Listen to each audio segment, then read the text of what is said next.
the 16th of January 2023. But I'm still going to wish all of you Happy New Year, because I think you can do that all January long. I don't know if there's actually a rule and when to stop. For me, it's all January, and you know, when February comes around, I find it weird to see somebody I haven't seen all January and be like, oh, Happy New Year. Anyway, I realized I kind of stopped making videos and I really want to go back into it, and that's kind of my New Year resolution, to actually go through with making videos, because actually I have a lot of ideas, and like all through the year I thought, oh, I can make a video about that. I just kind of never did. I'm trying again. And I'm going to start with my top 10 of 2022, because I wanted to start with a positive video. And what is more positive than to talk about books you love? I kind of categorized them. I'll start with fantasy, and the best fantasy books I've read are The Six of Crows duology by Lee Bardugo. I think that's how you pronounce the name, but I'm actually not really sure. I'm not really good in pronouncing names, to be honest. I only have Crooked Kingdom here. The other one is in another country because I currently study abroad and took some books with me, and Six of Crows was under that. So I can only show this one.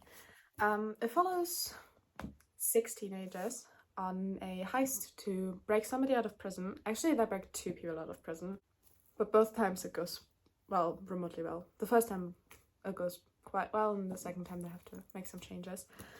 And it's in the Grishaverse, also created by Lee Bardugo, and I just love it. I could talk about it for hours, but I think everyone who's been on like BookTube, BookTok, or any of the other platforms have come across somebody talking about Six of Crows, because it's a very popular series. And last year I decided that I want to go back into fantasy, because I used to love fantasy when I was a child, and I kind of stopped reading it, and then everyone kind of recommended Six of Crows, and I was like, oh, you know what, I'll give it a go. And then I realized that you kind of should read the entire Grishaverse to don't get spoiled in Crooked Kingdom. So I read the entire Grishaverse. I like the Shadow and Bone trilogy, but I just loved Six of Crows. I think it was amazing. It was fun and thrilling and exciting, and I was just rooting for all of them, and I was so into all of the ships, and I don't know, I just felt it, and I love them. Next we have, oh, my favorite thriller. I love thrillers. I'm a huge fan of thrillers. And everything which like gives me a thrill, I love. I don't know. Maybe it's like an adrenaline thing, but I think thrillers are great. Anyway, my favorite this year is a thriller called The Girl Before by J.P. Delaney. It's like a psycho thriller about obsession and mystery and murder, obviously. And it basically follows 2 women who live in this very minimalistic house, and the owner of the house has very, very strict rules as to who is allowed to live in this house and how to maintain this house. You're not allowed to have any of your personal things, nothing that's supposed to clutter, always has to be very neat and clean and everything. If you break the rules, you're out of the house. And it's like a smart home, so has voice control and everything, and they have access to like your Google and your cloud and all of that. And the first woman is murdered in this house, and the second woman wants to find out what happened. And all the while she starts to have a affair with the owner of the house, whose family died in an accident, but it was all rather mysterious, so she wants to find out if it really was an accident and what he has to do with the death of the woman who lived before her in the house. And the twist is amazing. I love a good twist, and that twist was very unforeseeable. This book kind of had me thinking, went into like a certain direction and then went into a completely different one, and that's why I loved it so much. I think it was really, really great, and I think everyone who likes a psycho thriller should pick it up one day. It also gives like major Rebecca vibes by Daphne du Maurier, which I just recently had to read for one of my classes in university, and I also really enjoyed reading that, and I don't know, kind of reminded me of that. So if you like Rebecca and look for something that goes maybe in the same direction, I think that is a good book to go with. The next book I don't have here, that's at my university, but again, I'll try to add a picture somewhere. Let's hope I can do that. But I would put it into the thriller category because it is thriller-esque, I guess. It's Lost Boy by Christina Henry, and it's a twisted retelling of the Peter Pan story. Well, not actually the Peter Pan story, but focuses on Hook and how he became Peter's biggest rival. And I loved it. It was haunting and twisted and dark and so good.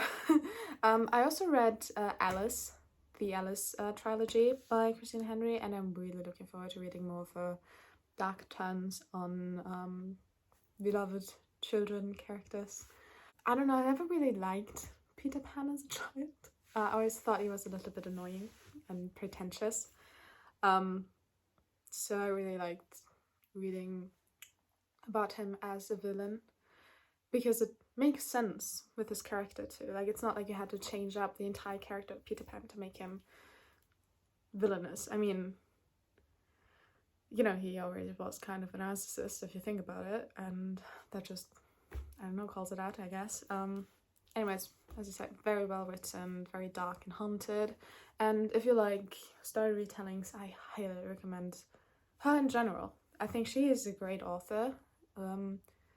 For that, I think she's just writing it so well, and I don't think I've ever seen anyone talk about her, and I think she's quite underrated.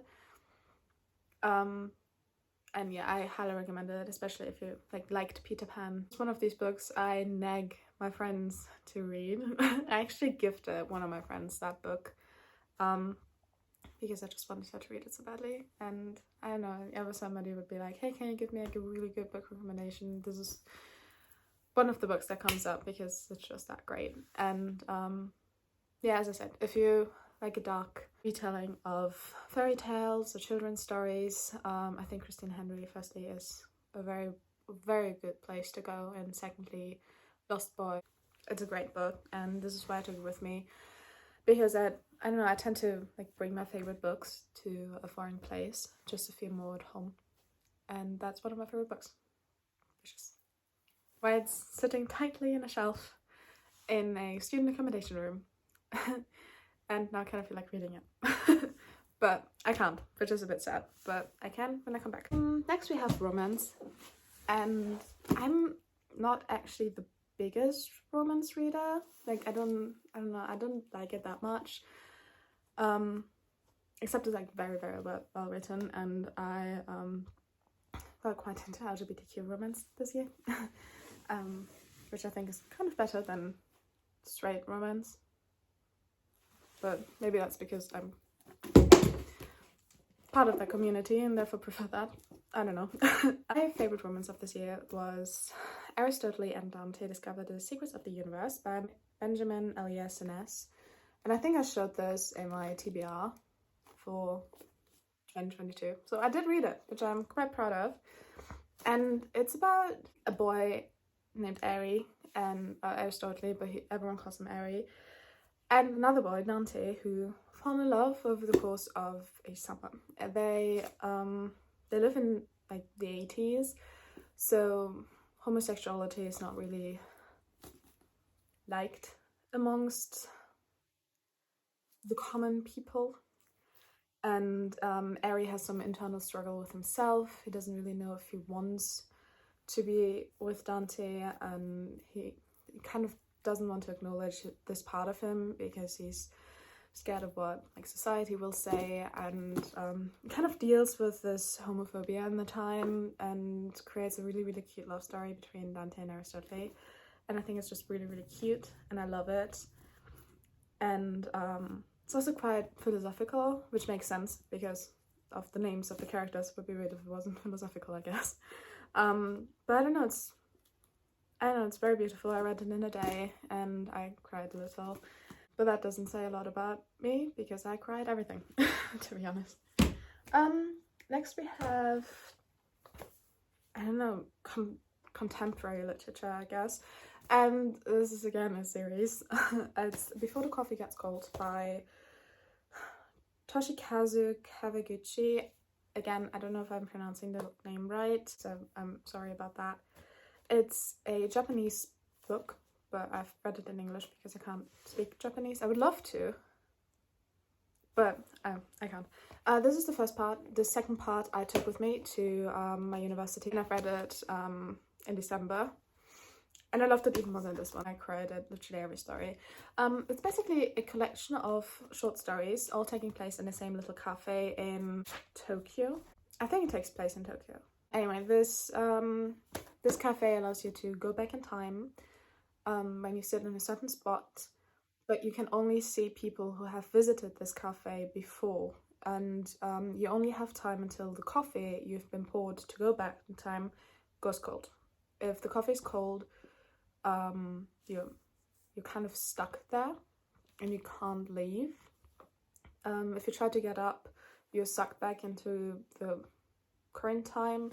So there are a lot of rules to follow. You can't, everything you do in the past then won't change anything that's happened until the present. To be honest, I'm not too sure about what it said about the future, like if that would have any kind of influence on the future. But I mean, the future isn't written, so I don't think any one of them actually does know. You can also go into the future, which I think happens in the second book. Yeah, there's a story about them going back, one of them going into the future. And it's just really, really lovely. It's endearing, it's so sweet. And like all of them are like different people, but they have their personal reasons to go back, and they want to talk to somebody who might have died, or to their, you know, long lost love, to somebody they just really want to make amends with, somebody they loved. And it's just really beautiful and it's amazingly written. You just feel for every character, and especially with the cafe being the same and the workers on in the cafe being in every story, it makes it become so familiar. The more stories you read, the more you feel, I don't know, at home in a cafe, I would say. And some of the characters who actually go back in time and appeared in, or when the main characters of one short story appeared in another short story, and kind of became friends with the cafe and the owners and the service, and it was just really sweet, and I loved it, and it's beautiful. And yeah, there is also a third part which I'm going to read this year, and I'm quite excited for reading that. The last genre is Greek mythology. I have read The Song of Achilles in 2021, and I kind of sparked a obsession with Greek mythology, especially with retellings of Hades and Persephone. And I have a lot of retellings on my TBR for this year, and there are a lot coming out, and I'm really, really excited for all of them. And I probably could have filled my entire TBR with just Greek mythology retellings, but I try to add some variety in it. Anyway, so this is Great Goddesses by Nikita Gill, and it's a collection of not poems but little notes, I would call them, that goddesses wrote to somebody for them. Kind of tells like stories from the woman's perspective, because in Greek mythology you kind of always got like the male perspective. You always kind of only hear about the men in heroic stories like Perseus or Odysseus. I don't know, you kind of always only hear their side of the story, and you never really know about what women thought and what they went through. And this kind of does that in like a poetic way, and also the cover is so beautiful. I love it. And it's just amazing because she focuses obviously on goddesses. There also are these beautiful illustrations from stories, which is just gorgeous. I don't know. I love little illustrations in books. I think they're really, really cute, and I don't know, make the story become more realistic in a way. And yeah, that was, I think, the first book I've read in 2022, and it was an immediate 5 stars. Because it was just really beautiful, and I noted a lot of the poems I liked most. Oh, which is basically all of them. Then we have Pandora's Jar by Natalie Haynes, which also tells the stories of women from popular stories like Pandora or Medusa, Clytemnestra, and Penelope, like all of the women of men who had like an important part in any kind of historical play or myth or story. Haynes kind of took these stories and focused on the women, focused on why they did what they did and why they were villainized for something that was absolutely reasonable for them to do. And I loved it. Also, I loved the cover again. I don't know, I think Greek mythology books always have like really pretty covers. Maybe it's because they have like this entire aesthetic and I just really love it. The last book is La Olympus by Rachel Smith? I don't know. The E kind of makes me nervous. It's a graphic novel retelling of Hades and Persephone, and it takes place in a modern world. It was originally published on a website for graphic novels. I think it's called Webtoons, and I found it there, and then I decided I wanted to have the book version. And I think the first time I came across it was on Pinterest, because I have a Pinterest board for Greek mythology. And they were there, and at first I thought it was just some fan art. I didn't know it was like a story. And then I had a graphic novels course in university, and I came across that by doing some research on how graphic novel kind of are inspired by all through history. We kind of did an entire presentation about that, and then I've read them, and then I wrote my final essay about La Olympus and how Persephone's sense of identity evolves throughout the first 3 volumes, because they are out and forthcoming out this year, which also I'm going to read. And yeah, I love them. They're beautiful, and I don't know, the art is so pretty too. And this year I also really got into like graphic novels. I never really read them. Like I've read like graphic novels from Avatar because I love the show, and they have graphic novels out, so I wanted to know how this show continues. But this year I also read Heartstopper graphic novels. I've read Genderqueer, which also is like a very beautiful novel. I have forgotten the author's name, I'm sorry, but like talks about gender identity and pronouns and how it's important to address people with the right ones and all of that. So that's a really interesting book as well, as I highly recommend it. I think I also gave that 4 stars or 4.5, something along the lines.